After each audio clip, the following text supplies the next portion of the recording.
Welcome. In front of me I have Nokia 5.4 and today I'll show you how easy you can clean your USB-C charging port with household items.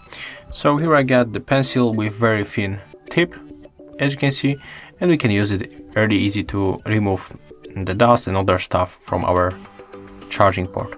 So I'm going to zoom in to show you how it looks. Let's make it like that. And of course, remember to do it slowly, make gently moves, don't break anything. So let's make it like that. Let's put it right here.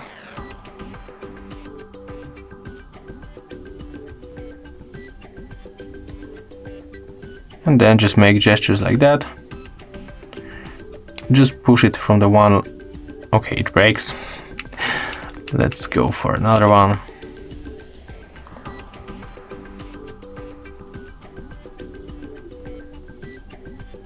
And as you can see,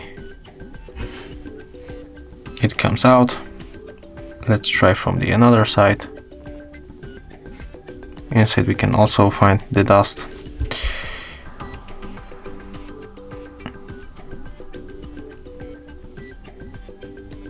Oh, come on, there's a lot of dust here.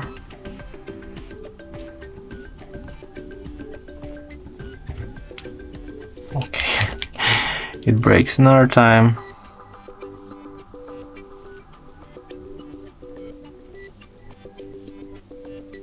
And there's the end. I hope so. Okay, so right now we can remove the two pencil tip that broke. And as you can see, it was pretty easy, right? And here we got the dust right here. And also the pencil tip that just broke inside. But as you can see, it was very easy, right? So that's how you can fix your USB-C charging port in your Nokia 5.4. Thank you guys for watching. Leave thumbs ups, comments and subscribe to our channel. See ya!